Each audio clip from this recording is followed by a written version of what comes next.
नमस्कार साथियों, आप देख रहे हैं बिहार समाचार, जहां आपको मिलती हैं बिहार की दिन भर की ताजा और बड़ी खबरें। आज की पहली खबर, बीजेपी को सीएम फेस तय करना है। मुख्यमंत्री से फिर मिले सम्राट चौधरी। बिहार में नई सरकार को लेकर हलचल तेज है। 12 घंटे में सम्राट चौधरी दूसरी बार नीतीश कुमार से मिलने सीएम हाउस पहुंचे। इस दौरान विजय चौधरी भी साथ थे। तीनों के बीच करीब 20 मिनट बातचीत हुई। मीटिंग के बाद बाहर निकले मंत्री। विजय चौधरी ने सीएम फेस पर कहा, ये तो बीजेपी को तय करना है, उसके बाद एनडीए की बैठक में सहमति बनेगी। संजय झा ने भी सीएम से मुलाकात की है। 14 अप्रैल को सीएम नीतीश कुमार अपना इस्तीफा देंगे। बिहार में 15 अप्रैल को नई सरकार का गठन हो जाएगा। हालांकि तारीख को लेकर कोई आधिकारिक घोषणा नहीं हुई है।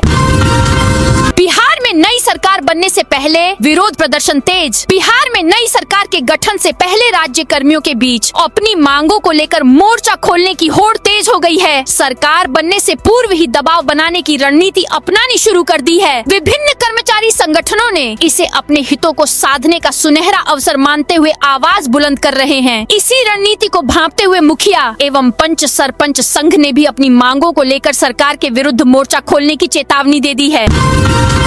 पटना वासियों को नगर निगम ने दी राहत। 30 जून तक होल्डिंग टैक्स जमा करने पर मिलेगी छूट। नगर निगम ने चालू वित्तीय वर्ष 2026 से 27 के लिए संपत्ति कर संग्रहण को लेकर महत्वपूर्ण पहल की है। बिहार नगर पालिका संपत्ति कर निर्धारण, संग्रहण एवं वसूली नियमावली 2013 के तहत 30 जून से पहले संपत्ति कर जमा करने वाले सभी संपत्ति धारकों को 5% की अनिवार्य छूट दी जाएगी। निगम ने नागरिकों से अपील की कि वे समय रहते कर जमा कर छूट का लाभ उठाएं। संपत्ति कर का भुगतान ऑनलाइन माध्यमों जैसे नगर निगम के आधिकारिक पोर्टल और अधिकृत यूपीआई ऐप के जरिए किया जा सकता है। इसके अलावा निगम मुख्यालय एवं अंचल कार्यालयों में जाकर भी कर जमा करने की सुविधा उपलब्ध है। बिहार में सरकारी कर्मचारी अब सोशल मीडिया पर नहीं रख सकेंगे अपनी राय। बिहार सरकार ने एक सख्त आदेश जारी किया है, जिससे कर्मचारियों की डिजिटल आजादी पर लगाम लग गई है। सुप्रीम कोर्ट के फैसले से लेकर अपनी डीपी तक अब सब कुछ सरकार की रडार पर है। बिहार सरकार ने सरकारी सेवक आचार नियमावली 2026 लागू कर दी है, जिसके बाद अब कर्मचारी अपनी मनमर्जी से सोशल मीडिया का इस्तेमाल नहीं कर पाएंगे। बिहार सरकार का यह नया संशोधन साफ कहता है कि कोई भी कर्मचारी सरकार की नीतियों, योजनाओं या प्रशासनिक फैसलों पर अपनी निजी राय सार्वजनिक नहीं करेगा। बिहार से महाराष्ट्र जा रही ट्रेन से 167 मुस्लिम बच्चे रेस्क्यू। कटनी रेलवे स्टेशन पर शनिवार देर रात पटना पुणे एक्सप्रेस से 167 मुस्लिम बच्चों को रेस्क्यू किया गया। खुफिया सूचना के आधार पर हुई इस कार्रवाई के बाद मानव तस्करी की आशंका जताई जा रही है। संदेह है कि इन बच्चों को बिहार से महाराष्ट्र काम कराने के उद्देश्य से ले जाया जा रहा था। ईरान अमेरिका की 21 घंटे चली बातचीत बेनतीजा। पाकिस्तान में ईरान और अमेरिका के बीच शांति को लेकर चल रही बातचीत बेनतीजा रही। यह 21 घंटे से ज्यादा समय तक चली। रिपोर्ट्स के मुताबिक दोनों के बीच हॉर्मुज स्ट्रेट खोलने और न्यूक्लियर प्रोग्राम पर पेंच फंसा है। वेंस अपनी टीम के साथ अमेरिका के लिए रवाना हो गए हैं। लौटने से पहले उन्होंने प्रेस कॉन्फ्रेंस की। उन्होंने कहा कि अमेरिका बिना डील के लौट रहा है। यह अमेरिका से ज्यादा ईरान के लिए बुरी खबर है। उन्होंने यह भी कहा कि किसी भी समझौते के लिए जरूरी है कि ईरान ये वादा करे कि वह परमाणु हथियार नहीं बनाएगा। अमेरिका की शर्तें स्पष्ट थीं, लेकिन ईरान ने उन्हें नहीं माना। बिहार के 4 एयरपोर्ट का सर्वे करने के लिए दिल्ली से आएगी टीम। बिहार के 4 जिलों मोतिहारी, पूर्वी चंपारण, भागलपुर, गोपालगंज और छपरा सारण में एयरपोर्ट के रनवे का विस्तार किया जाना है। इससे पहले सर्वे कराया जाएगा। बिहार के 4 एयरपोर्ट के सर्वे के लिए दिल्ली से एक टीम आएगी। भारतीय विमानपत्तन प्राधिकरण की टीम एयरपोर्ट का सर्वे करेगी। गया में स्वच्छता की दिशा में नई पहल, अब मृत पशुओं का होगा मुफ्त में दाह संस्कार। शहर में स्वच्छता व्यवस्था को बेहतर बनाने की दिशा में नगर निगम ने एक महत्वपूर्ण पहल की है। अब निगम क्षेत्र के अंतर्गत मृत पशुओं का निशुल्क दाह संस्कार किया जाएगा। इसके लिए नैली डंपिंग ग्राउंड में विशेष व्यवस्था की गई है, जहां एनिमल कैचर मशीन के माध्यम से मृत पशुओं का वैज्ञानिक तरीके से निस्तारण किया जाएगा। नगर आयुक्त अभिषेक पलासिया ने बताया कि इस कार्य के लिए एक विशेष टीम का गठन किया दिया गया है। फर्जी प्रमाण पत्र के दम पर हेडमास्टर बना संजय यादव बर्खास्त। मोतीपुर प्रखंड के जनता उच्च माध्यमिक विद्यालय महवल कुआही के प्रभारी प्रधानाध्यापक संजय कुमार यादव को सेवा से बर्खास्त कर दिया गया है। जिला शिक्षा पदाधिकारी की कार्रवाई के बाद फर्जी प्रमाण पत्रों के आधार पर बहाल शिक्षकों में हड़कंप है। जानकारी के अनुसार संजय कुमार यादव की नियुक्ति जिला परिषद शिक्षक के रूप में उक्त विद्यालय में हुई थी। आरोप है कि संदिग्ध शैक्षणिक प्रमाण पत्रों के आधार पर नौकरी प्राप्त की और बाद में उन्हें प्रभारी हेडमास्टर का दायित्व भी सौंपा गया। बिहार में बुजुर्गों के लिए बड़ा अभियान, 35 लाख आयुष्मान कार्ड बनेंगे। केंद्र सरकार की घोषणा के तहत इस वर्ष बिहार में करीब 30 से 35 लाख 70 वर्ष से अधिक आयु के बुजुर्गों को आयुष्मान व वंदन कार्ड उपलब्ध कराया जाएगा। राज्य स्वास्थ्य सुरक्षा समिति ने इस दिशा में काम शुरू कर दिया है। राज्य में इस आयु वर्ग के लोगों की संख्या 50 लाख से अधिक आंकी गई है, जिन्हें चरणबद्ध तरीके से इस योजना से जोड़ा जा रहा है।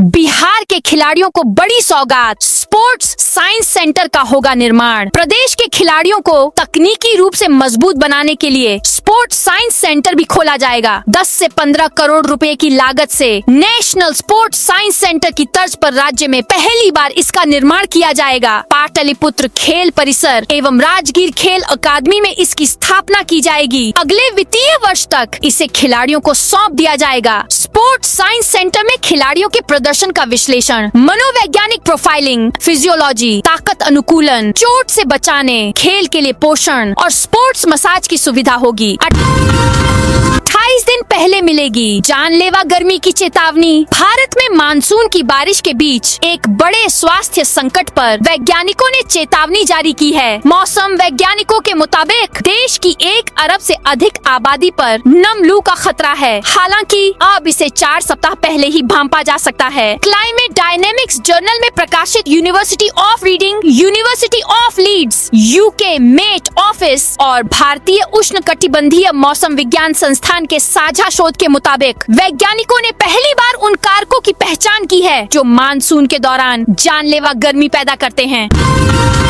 अब बिना कांटे का मखाना उगेगा, लागत घटेगी और कमाई बढ़ेगी। बिहार में अब मखाने की खेती में एक बड़ा बदलाव आने वाला है। बिहार कृषि विश्वविद्यालय की वैज्ञानिक डॉक्टर रीमा कुमारी को केंद्र सरकार से अनुसंधान अनुदान मिला है, जिसके तहत बिना कांटे वाली मखाने की नई किस्म विकसित की जाएगी। यह इनोवेशन खेती को आसान बनाने के साथ साथ किसानों की लागत घटाने में मदद करेगा।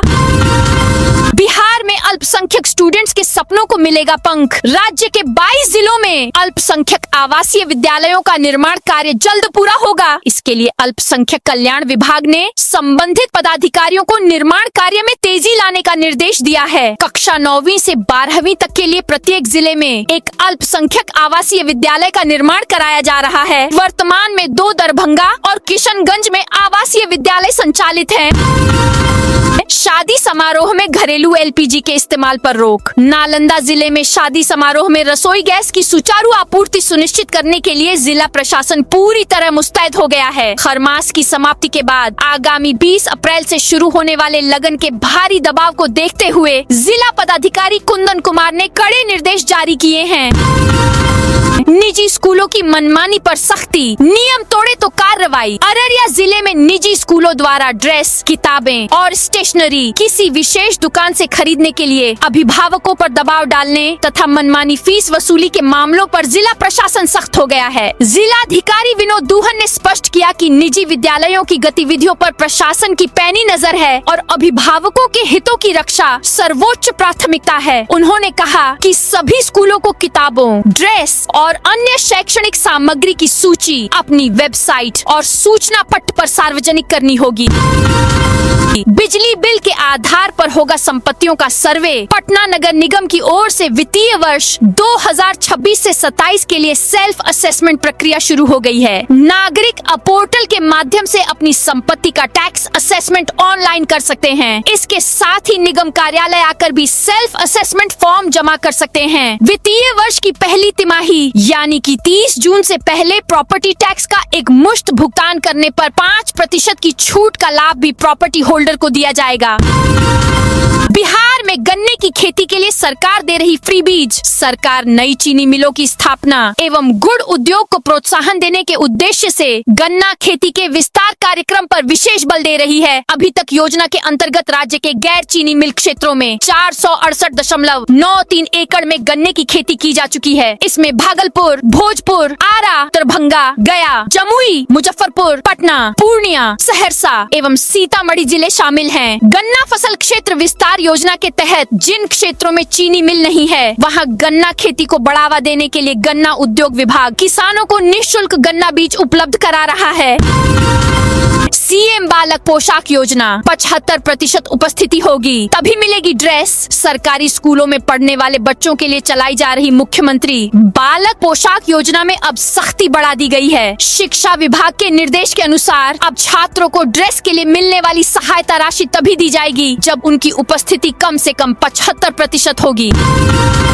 अब बिजली बिल से खुलेगी संपत्ति की कुंडली, गलत जानकारी दी तो लगेगा जुर्माना। पटना नगर निगम अब बिजली कनेक्शन के डेटा को आधार बनाकर संपत्तियों का सर्वे और असेसमेंट करेगा। तेजी से फैलते शहर, सड़कों की नई श्रेणियों और सेल्फ असेसमेंट में दी गई जानकारी की बारीकी से जांच की जाएगी। जिन लोगों ने जानबूझकर गलत विवरण दिया है उनके खिलाफ कार्रवाई की तैयारी है। शहर की 3 लाख से ज्यादा संपत्तियां अब रडार पर हैं और एक छोटी सी गलती आपकी जेब पर भारी पड़ सकती है।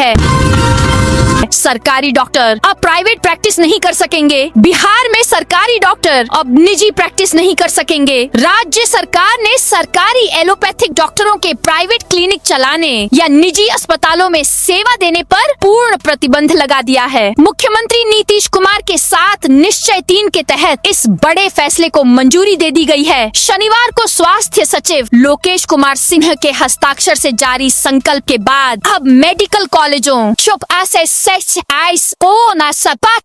जिला अस्पतालों और IGIC के डॉक्टर प्राइवेट प्रैक्टिस नहीं कर पाएंगे।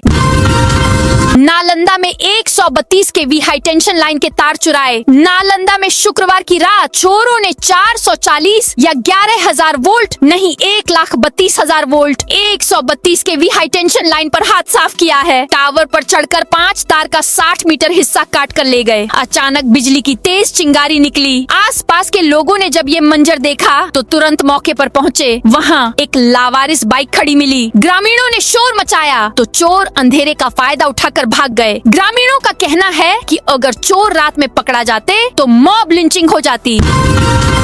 बिहार में अब बिजली चोरी करने वालों की खैर नहीं। बिहार में बिजली चोरी को रोकने के लिए नई पहल की गई है। ट्रांसफार्मर को मीटर से टैग करने का काम जारी है और यह लगभग 3 महीने से चल रहा है। पेसू इलाके में लगभग 48% काम पूरा भी हो चुका है और अगले 3 महीने में इसे पूरा कर लिया जाएगा। इस काम के पूरा होने के बाद स्पष्ट जानकारी मिलने से पेसू इलाके में हर साल होने वाली लगभग 100 करोड़ रुपए की बिजली चोरी को पूरी तरह रोकना संभव होगा। 14 अप्रैल को सीएम नीतीश कुमार अपना इस्तीफा देंगे। 15 अप्रैल को नई सरकार का गठन होगा। नए सीएम के साथ ही आधा दर्जन मंत्री भी शपथ लेंगे। ये शपथ राज्यपाल रिटायर्ड लेफ्टिनेंट जनरल सैयद अता हसनैन के मौजूदगी में लोक भवन में होगा। हालांकि नई सरकार बनने और शपथ ग्रहण के लिए आधिकारिक रूप से कोई सूचना जारी नहीं हुई है, लेकिन सभी विभागों के अधिकारियों को इसके लिए अलर्ट किया गया है। अब दूसरे जिलों में registered auto, e rickshaw Patna शहर में नहीं चलेंगे। राजधानी पटना में बढ़ते पैसेंजर वाहनों की संख्या कम करने के लिए परिवहन विभाग नई व्यवस्था करने जा रहा है। अब दूसरे जिलों में रजिस्टर्ड ऑटो और ई रिक्शा को शहर में चलने की अनुमति नहीं मिलेगी। विभाग का कहना है कि दूसरे जिलों के कई ऑटो और ई रिक्शा यहाँ चल रहे हैं, जिससे सड़कों पर भीड़ बढ़ी है। नई व्यवस्था में सबसे पहले दूसरे जिलों के रजिस्टर्ड सवारी वाहनों को हटाया जाएगा। उन्हें अपने जिले में ही चलाना होगा। फिर ऑटो और ई रिक्शा को जोन के हिसाब से शहर में चलाया जाएगा और उनकी संख्या तय की जाएगी। पुराने परमिट धारकों को प्राथमिकता दी जाएगी। यात्रियों की बढ़ती भीड़ के चलते 4 समर स्पेशल ट्रेन। यात्रियों की बढ़ती भीड़ को देखते हुए भारतीय रेलवे ने 4 अतिरिक्त समर स्पेशल ट्रेनों के परिचालन का निर्णय लिया है। ये ट्रेनें कोलकाता भुवनेश्वर, मालदा टाउन इतवारी, आसनसोल पटना और किऊल मालदा टाउन के बीच चलेंगी। इससे बिहार और पूर्वी भारत के यात्रियों को बड़ी राहत मिलेगी। 142 सीमावर्ती गांवों को विलेज प्रोग्राम 2 का मिलेगा लाभ। भारत नेपाल सीमा से सटे बिहार के गांवों में जल्द ही आधुनिक सुविधाएं उपलब्ध होंगी। केंद्र सरकार के वाइब्रेंट विलेज प्रोग्राम 2 के तहत नेपाल सीमा से लगे 142 गांवों को विकसित करने की व्यापक योजना तैयार की गई है। इन गांवों के समग्र विकास पर करीब 700 करोड़ रुपए से अधिक की राशि खर्च होने का अनुमान है। दरभंगा में 20 अप्रैल तक 6 घंटे नहीं रहेगी बिजली। दरभंगा के बिरौल प्रखंड क्षेत्र के विद्युत उपभोक्ताओं के लिए महत्वपूर्ण सूचना जारी की गई है। 33 केवी नाड़ी फीडर में तार की क्षमता विस्तार एवं नए पोल लगाने के कार्य के कारण बिजली आपूर्ति प्रभावित रहेगी। बिजली विभाग के अनुसार 12 अप्रैल 2026 से 20 अप्रैल 2026 तक प्रतिदिन सुबह 6 बजे से दोपहर 12 बजे तक उक्त फीडर की विद्युत आपूर्ति बाधित रहेगी। इस दौरान नाडी पावर हाउस से जुड़े सभी फीडरों की बिजली सप्लाई पूरी तरह बंद रहेगी, जिससे क्षेत्र के कई गांवों और मोहल्लों में अस्थायी रूप से बिजली नहीं रहेगी।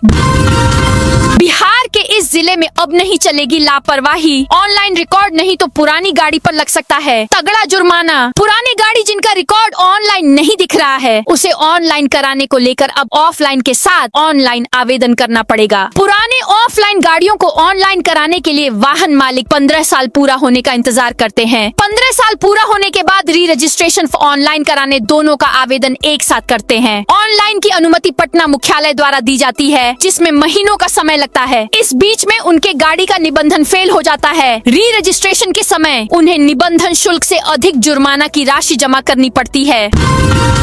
पंचायती अखाड़ा बहादुरगीर घाट पर सफाई अभियान। गयाजी में स्वच्छ फल्गु के तहत पंचायती अखाड़ा बहादुरगीर घाट पर सफाई अभियान चलाया गया। स्थानीय लोगों ने बढ़ चढ़कर श्रमदान किया और नदी तट की साफ सफाई की। स्वयं सेवकों ने नदी में फैली गंदगी, झाड़ियों और कचरे को हटाया। आसपास के लोगों को भी स्वच्छता के प्रति जागरूक किया। कार्यकर्ताओं ने प्रत्येक रविवार को नियमित रूप से सफाई अभियान जारी रखने का संकल्प लिया है। अभियान के संयोजक विजय कुमार मिट्ठू और सह संयोजक टिंकू गिरी सहित नंदलाल यादव, प्रमोद यादव, ओम प्रकाश निराला, विनोद कुमार, रामदास मांझी, सुदर्शन प्रसाद, रविंद्र कुमार और सूबेदार रविदास मौजूद रहे।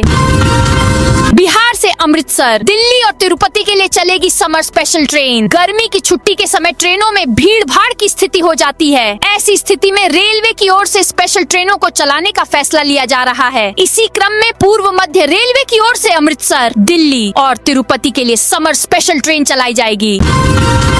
गयाजी में फर्जी आईबी अफसर गिरफ्तार। गयाजी रेलवे स्टेशन पर रेल पुलिस ने इंटेलिजेंस ब्यूरो के फर्जी अधिकारी बनकर घूम रहे एक युवक को गिरफ्तार किया है, जिसकी पहचान पटना जिला के मसौढ़ी निवासी विक्रम कुमार के तौर पर हुई है। फर्जी आई कार्ड और एक टैब बरामद हुआ है। जानकारी के अनुसार 11 अप्रैल देर शाम आरपीएफ पोस्ट के निरीक्षक बनारसी यादव और रेल थानाध्यक्ष शिव कुमार के निर्देश पर टीम स्टेशन पर विशेष जांच अभियान चला रही थी। इसी दौरान प्लेटफॉर्म संख्या 6 पर एक संदिग्ध युवक पर नजर पड़ी। टीम ने पूछताछ की तो उसने खुद को इंटेलिजेंस ब्यूरो का जूनियर इन्वेस्टिगेशन ऑफिसर बताया। आज पटना के बापू सभागार में पान महासम्मेलन। आज पटना के बापू सभागार में पान महासम्मेलन का आयोजन किया गया है। इसमें मुख्य अतिथि बिहार विधानसभा के विपक्ष के नेता तेजस्वी यादव और अति विशिष्ट अतिथि भाकपा के महासचिव दीपांकर भट्टाचार्य होंगे। इंडियन इंक्लूसिव पार्टी के अध्यक्ष और सहरसा के विधायक आईपी गुप्ता ने कहा कि इसमें लोकसभा के नेता प्रतिपक्ष राहुल गांधी को भी निमंत्रण दिया गया था। सशक्त स्थायी समिति के चुनाव की तारीख आगे बढ़ी। पटना नगर निगम सहित बिहार के सभी नगर निकायों में सशक्त स्थायी समिति के चुनाव की तारीख को आगे बढ़ाया गया है। नगर विकास एवं आवास मंत्री विजय कुमार सिन्हा ने इसकी जानकारी दी। चुनाव की तारीख को 20 अप्रैल से बढ़ाकर अब 25 अप्रैल तक करने का निर्णय लिया गया है। उन्होंने कहा कि विभाग ने पूर्व में निर्धारित अंतिम तिथि में संशोधन करते हुए निर्वाचन की समय सीमा को बढ़ाने की घोषणा की है, ताकि यह प्रक्रिया अधिक सुव्यवस्थित और प्रभावी ढंग से संपन्न हो सके। अररिया में अब हर घर से कूड़े का उठाव अनिवार्य। डीडीसी अररिया में स्वच्छ भारत मिशन ग्रामीण और लोहिया स्वच्छ बिहार अभियान के तहत ठोस एवं तरल अपशिष्ट प्रबंधन को प्रभावी बनाने के लिए एक महत्वपूर्ण कार्यशाला का आयोजन किया गया। इस दौरान उप विकास आयुक्त रोजी कुमारी ने घोषणा की कि अब हर घर से कूड़े का उठाव अनिवार्य रूप से किया जाएगा और इसकी निगरानी स्वच्छता मित्र ऐप के माध्यम से होगी। सहरसा में दिन दहाड़े पेट्रोल पंप पर 18,000 लूटे। सहरसा के बैजनाथपुर थाना क्षेत्र में दिन दहाड़े एक पेट्रोल पंप पर लूट की घटना हुई है। शनिवार दोपहर करीब 4:30 बजे तिरी स्थित पूजा फ्यूल सेंटर पर 3 अज्ञात बदमाशों ने नोजल मैन आनंद कुमार को गोली मारकर 18,000 रुपए लूट लिए। घायल आनंद कुमार को लॉर्ड बुद्धा मेडिकल कॉलेज में भर्ती कराया गया है। सिमुलतला में रेलवे अंडरपास निर्माण में घरेलू सिलेंडर का इस्तेमाल। जमुई में रेलवे अंडरपास निर्माण कार्य में घरेलू गैस सिलेंडर का अवैध रूप से उपयोग किया जा रहा था। यह मामला सरकार द्वारा जारी सख्त दिशा निर्देशों का उल्लंघन है, जिनका उद्देश्य सिलेंडर के दुरुपयोग को रोकना है। यह घटना आसनसोल रेल मंडल के तहत जमुई के सिमुलतला क्षेत्र में सामने आई। यहाँ एक रेलवे अंडरपास के निर्माण में ठेकेदार द्वारा लोहे की कटिंग के लिए घरेलू गैस सिलेंडर का इस्तेमाल किया जा रहा था। अररिया में रिश्वत लेते पकड़ा गया डेटा एंट्री ऑपरेटर। अररिया में भ्रष्टाचार के खिलाफ सख्त कार्रवाई करते हुए फारबिसगंज अंचल कार्यालय के data entry operator Yogesh Kumar Chaudhary को सेवा से बर्खास्त कर दिया गया है। उन्हें रिश्वत लेते रंगे हाथ पकड़ा गया था, जिसके बाद जिला पदाधिकारी के निर्देशों पर यह कार्रवाई की गई। डीएम आवास के पास पेट्रोल पंप पर तेल खत्म। किशनगंज के धर्मगंज इलाके में भारत पेट्रोलियम के एक पेट्रोल पंप पर शनिवार सुबह से पेट्रोल खत्म हो गया। यह पंप जिलाधिकारी डीएम विशाल राज के सरकारी आवास के ठीक बगल में स्थित है। पेट्रोल न मिलने के कारण सुबह से ही यहाँ अव्यवस्था का माहौल है, जिससे स्थानीय लोगों को भारी परेशानी का सामना करना पड़ रहा है। बिहार पंचायत चुनाव 2026 2011 जनगणना के आधार पर आरक्षण। बिहार में पंचायत चुनाव 2026 की सुगबुगाहट तेज हो गई है। राज्य निर्वाचन आयोग ने पत्र के जरिए कई महत्वपूर्ण दिशा निर्देश जारी किया है। आयोग ने तय किया है कि इस बार आरक्षण का निर्धारण 2011 की जनगणना के आधार पर ही होगा, लेकिन इसके लिए एक नया प्रपत्र प्रकाशित किया जाएगा। तो दोस्तों, यह थी आज बिहार की दिन भर की ताजा और बड़ी खबरें। अब कल मिलते हैं नई खबरों के साथ।